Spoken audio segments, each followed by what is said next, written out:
Be afraid. Be very afraid.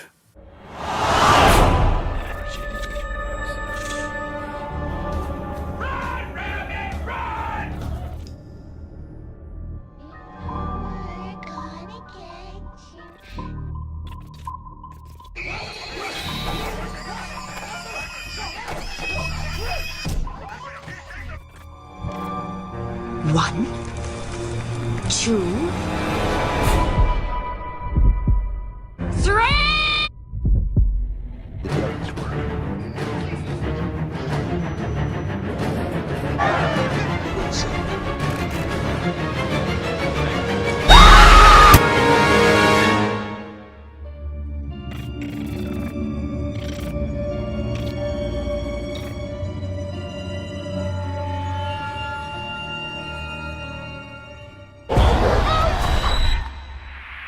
Hey everyone, it's Don G. Corleone here, and I am here with Halloween Horror Movie Reviews, Episode 3.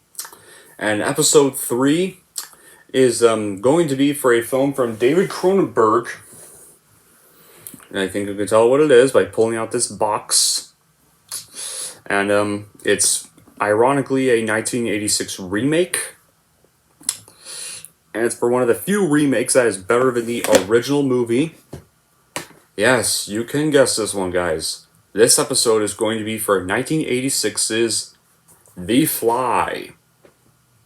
Yeah, starring Jeff Goldblum and Gina Davis. Directed by David Cronenberg.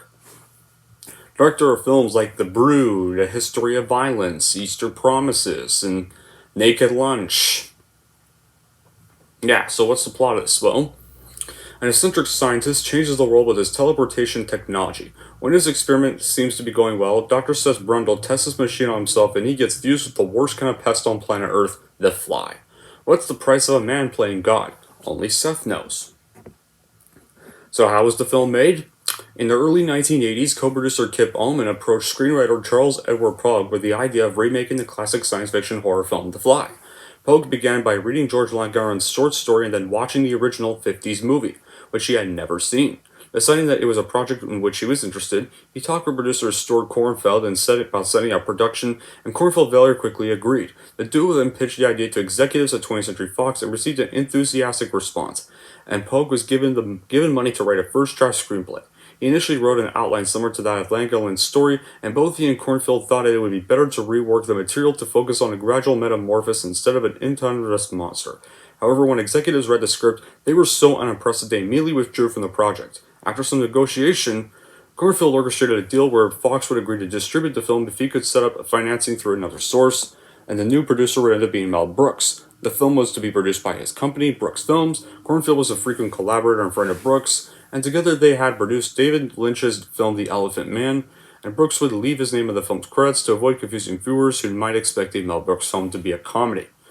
Kornfeld gave a script to Brooks, who liked it, but felt that a different writer was needed. Pogue was then removed from the project, and Kornfeld hired Wallen Green for a rewrite. But then Green's draft was not a step in the desired production, and Pogue was then sought to polish the material. And at the same time, Brooks and Kornfeld were trying to find a suitable director. Their first choice was David Cronenberg, but he was working on Total Recall well before Paul Verhoeven took it over anyways, which was an adaptation of Phil K. Dick's short story We Can Remember It for You Wholesale, Bernardino de Laurentiis, and so he was unable to accept. Kornfeld decided for a young British director named Robert Berman. After seeing one of his short films, Berman was flown to Los Angeles to meet with Pogue, and the film was in the early stages of preparation when tragedy struck. Berman's family had been vacationing in South Africa, and his daughter was killed in an accident. Berman boarded a plane to go to his family, and Brooks and Kornfeld waited for a month before approaching him about resuming work on the picture. Berman told him that he was unable to start working so soon, and Brooks told him that he would wait 3 months and contact him again. At the end of 3 months, Berman confirmed that he could not commit to the project, and Brooks understood that and freed him from his contract, which was actually pretty generous, unlike a lot of studios today. I really like that, Mel. So I really like that Mel Brooks was at least understanding that he couldn't do the projects, and really understood that he had more important things. So I can definitely respect him for that. So they got back David Cronenberg to do the movie, after all. So after David Cronenberg filmed, marketed, and completed production on the film, then advertise it. The Fly would then be released on August 15th, 1986, to massive acclaim from critics and audiences, with praise mainly regarding the special effects and Goldblum's performance. It grossed $60 million worldwide at the box office against a $9 million budget, and became the largest commercial success of Cronenberg's career. Wallace and Dupuis' work on the film resulted in their winning an Academy Award for Best Makeup, the only Oscar won by a film directed by David Cronenberg. And a pretty crappy sequel was released in 1989. Now it comes down to me. I never saw the original black and white film, but of course, which is obviously this one, but it came with the box set that I bought earlier this year specifically for the David Cronenberg remake. I finally watched the David Cronenberg film this week for this review, and I gotta say, I can see why people call this remake amazing, because this remake is phenomenal. This may just have to be tied with John Carpenter's The Thing as the best horror remake of all time, due to the good performances from Jeff Goldblum, Gina Davis, and good direction from David Cronenberg. There's quite a lot of admiration and appreciation for David Cronenberg. Like, from what I've seen from clips, his films are pretty well made, and while his films are pretty disturbing, apparently a good deal of his films either have a dark or subtle wit, like an emotion, or even both. Like, other film from his I've seen is A History of Violence with Viggo Mortensen, and that film's also very great. He's like one of the most interesting, and unlike any other out there directors, despite being known for body horror and originating it, his films are much more than just that. The Fly still looks great even in today's world. Cronenberg's films are seldom less than well made. He always is a very technically accomplished director, and The Fly is one of his best looking. He's very accomplished in showing a mastery of visuals and effects with some truly atmospheric, remarkable, elegant, and clever photography. If not as complex as that for Dead Rainers, for example, the special and makeup effects are not just pretty darn impressive. Like, they're just a big wow impressive. A technical achievement back then, and they hold up extremely well now. Why else would The Fly hold this distinction of being the only Cronenberg to win an Oscar? Which was for the makeup, richly deserved, though certainly would have had no problem with Legend winning, as the makeup was also amazing in that film.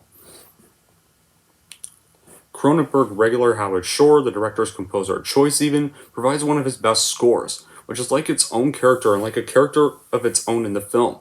It is very haunting without being obvious, but what is especially memorable about the score is how it makes something beautiful out of the visually intensity going on, without ever being at odds, and how it goes for the emotional core of the story as well. The orchestration is also some of his biggest and most complex, brought to vivid life by the London Philharmonic. A prime example of this is the opening, which has basically just already left this big emotional impact on me. And Cronenberg, of course, definitely does not shortchange his audience with this, but just with graphic gore. And you view with a critical eye Generation Y, like the film's mid-80 effects are still quite sickening, none more so than Goldblum's slow physical transformation. This makes this whole affair really outstanding. However, what makes it really outstanding is his psychological transformation. The truly disturbing thing is how front and center the humanity of these characters and their world is kept. Davis and Goldblum are the heroes in this regard. Their chemistry is palpable, and her affection for him struggling against her disgust of what he is becoming, coupled with his own struggle to keep the Fly in check, create the kind of riveting discomfort usually only commanded by train wrecks and stuff. And the performances in this movie as well are just flawless, and the film also has emotional moments, which make this a great sci-fi horror movie with pure thought and disturbing images. This is now, sure, it's definitely not one for ones with weak stomachs, but it is a brilliant movie that goes into our deepest fears and minds, and it's still a winner all the way. Like, not many actors could have convincingly pulled off such a complex role, but Jeff Goldblum succeeds admirably in what I feel to be one of his best roles ever. My other favorite roles from him would probably have to be Ian Malcolm from Jurassic. After this movie, he would even go on to play Ian Malcolm in Jurassic Park, which is my favorite role from him ever. And then of course, and also playing the MCU in Thor Ragnarok even. Whatever, but yeah. Goldblum plays this typically weird but likable character and convinces us with the stunning realization that he is becoming something other than man. At first hyperactive and excited, then horrified, and finally struggling to keep his sanity and his mind as the Fly's influence becomes even stronger. Gina Davis also excels as the tough, resourceful female lead, inexorably caught up in the horrific chain of events. Her fleshed-out portrayal is what the countless slashers of the 80s really needed. John Jutz leads good support as a seedy yet kind magazine publisher whom Davis turns to in her time of need. And The Fly does this whole premise perfectly. Jeff Goldblum's transformation from lovable dork scientist to horrifying human/fly hybrid monster is one of the scariest things to watch in any movie ever, and easily what carries this entire movie.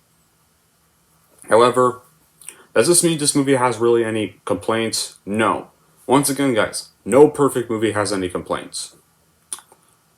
But I kind of have one complaint with this movie. My only complaints, because every good movie has to have a few flaws, obviously, is that's kind of the whole thing. The movie just does feel low budget, and most scenes really involve Gina Davis visiting Jeff Goldblum's apartment and finding him in worse and worse conditions. It basically could kind of feel like sometimes just feel like Davis visits Goldblum's house, the movie. That's kind of it. Most of the side characters aren't bad, but they're just somewhat forgettable. And there's so few of them, really. Like, most of the movie is kind of just Jeff Goldblum and Gina Davis, and that's kind of mostly it. Generally, films with small casts of characters make every one of them count but each other. Like, and there's really only two others. Just to sort of highlight the villainous of the Fly transformation in some way, but I don't care about that. It was kind of meant to be this way. I don't think you could have too many characters in a movie like this. Like, this one was just supposed to only be about Goldblum and Davis, and that's about it. So I don't know why we'd need a big list of actors anyway. So despite that one issue, The Fly from 1986 by David Cronenberg is a perfect example of a horror remake done the right way, compared to all the other cash grabs that would be coming out in the mid-2000s and the 2010s. And by cash grabs, I'm talking about the Japanese American horror remakes, and Nightmare on Elm Street from 2010, Psycho from 1998. So many bad ones we would get decades after this. The two Black Christmas remakes, the Rob Zombie Halloween trailer trash garbage. Many I can name. But The Fly from 1986 is a worthy watch for anybody who loves either Jeff Goldblum or David Cronenberg. So, this is definitely, without a doubt, a worth buying for sure. Anyways, that's it for my review of The Fly from 1986, and if you're wondering how I'm going to rank the 1986 remake of The Fly, here's how I'm going to rank this movie. So overall, if you are a massive fan of David Cronenberg and want to see the perfect horror remake, then please give us a watch and then buy it, add to your collection for sure. And if you're wondering how I'm going to rank The Fly, I'm going to give The Fly a perfect 10 out of 10. There we go. That wraps up my review for this movie. Put you back. Put you back next to Omen. Friday 13th, and so that's going to be the next episode. Well, the next episode, we're going to be going into the year of 1999. And this was going to be for a film that sparked a new kind of genre of horror. A pretty bad one, anyways. It was back when, in 1999, a new kind of genre was invented with one horror movie released that summer, involving this kind of camera work. And involved 3 teenagers going into woods and getting lost and never being found. Yeah. The Blair Witch Project, a film I find very overrated, is going to be next. But it still needs to be reviewed on my channel anyways, so yeah, that's going to be the next review. And until then, guys, our next episode. Anyway, guys, that'll be it for episode 3 of Halloween Horror Movie Reviews. Thank you all for watching. And if you like this and want to see more, then don't forget to subscribe to Don G. Corleone.